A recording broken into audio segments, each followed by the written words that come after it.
AI-generated music. I love it. That is if AI stood for awesome and inventive. But sadly, it does not. So rather than listening to music that rips off artists and does not pay them, let's see what we can listen to this summer, okay? This is Noct musical recommendations to take your socks off in the summer heat. Or Nimmer Tiosetish. Number one on my list, me. My music is okay. Yeah, true. Number one on my list, okay, and the Brazilians really got this right. Bosanova music. Guys, I promise you, if you just sit in bed and you blast some Bosanova music, you will instantly feel the summer vibes. You can't go wrong with the classic Get Gilberto album, but if you want something a bit newer, I highly recommend this album. Came out last year, or 2 years ago, I can't remember, and it is fantastic. There's such a good fuse of like Brazilian bossa nova, you know, samba music, but then with like some rock, some punk, some electronic music in there. These are my three favorites. Do listen to the entire thing though, and if you don't, I will know. Okay, now to me, the best album that really encapsulates that summer vibe has to be Wildflower by the Avalanches. This thing is a masterpiece. I exclusively listen to it in the summer. It's bright, it's colorful, it's fun. I really do like this duo, the Avalanches. They're from Australia.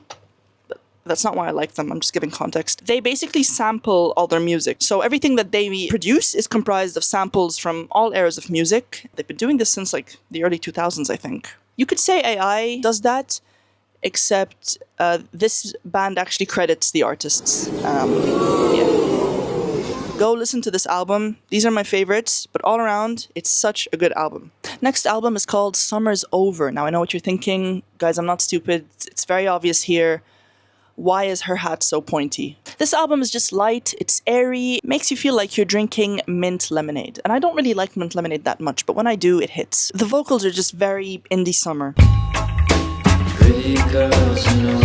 Everyone wants an indie summer. And those who say they don't want an indie summer especially want an indie summer. What else we got on the list? Loaded by the Velvet Underground. I think this album starts with Who Loves the Sun. Something about me, I love music about the sun. Yeah, that's all I had to say. Very summery album. You know, it's more popular. Some of you might know it. But if you don't know it, give it a listen. Thank me later. On the topic of more popular albums, check out Sunflower by the Beach Boys. Some of you might know this again, but trust me, those of you who don't, this album is so summer. Like, the vibes of summer were made because of this album. I know the Beach Boys are popular, but trust me, I know you're not listening to this album. How do I know? I just know. Give the Beach Boys some love. They need it. Let's go a bit more obscure. Sorry, too close. Here are a couple of bands that don't get enough love. First is the album Bird Week by the band Bird Week. These guys barely have any listeners right now. I think they're still new. But this album is so fun. It's so great. You know, very rocky, bit of folk in there. I think these guys were on my Fans Also Like segment on my Spotify. And so I am a fan of Noct, and so I listened to bands that sound like Noct. And these guys sound better than Noct, I'll be honest. This album makes me feel like I'm in a shed in Portland, Oregon. I've never been to Oregon. I like this one a lot. Honestly, good job, guys. If you're somehow watching this, just remember, this channel with 3,000 subscribers, with this video that will probably amass maybe 400 views if I'm lucky, that is what got you your start. And just thank me later. Pay me. A wee bit less obscure, but I would say is still obscure, is this artist named Sharp Pins. He came out with this album I've been listening to lately called Radio DDR. It's very grainy, got a lot of 60s influence. It sounds a lot like the Beatles, which we all know I am a big fan of.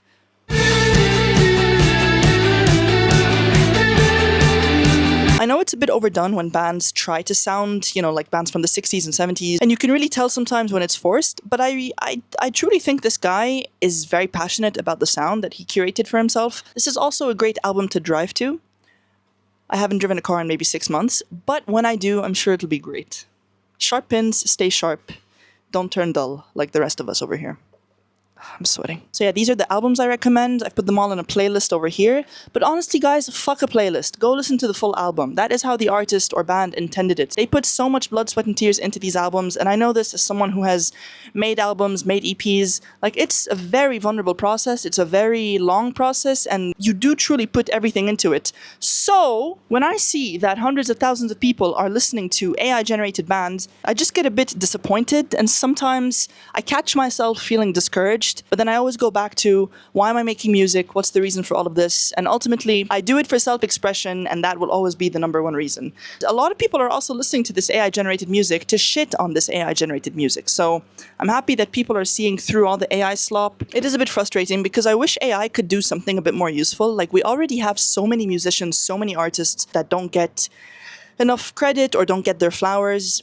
I wish AI could, like, fold my laundry or anticipate that I will wake up at 4 a.m. very thirsty and proceed to give me a glass of water. Like, that's the stuff that we need done by AI. Instead, it's making shitty-ass music that sounds like fucking cat piss. And I've been around many cats, okay? I've heard a lot of cat piss. Literally. And this beer tastes like ass. Honestly, guys, have a good day. Have a good summer. I'm out of here.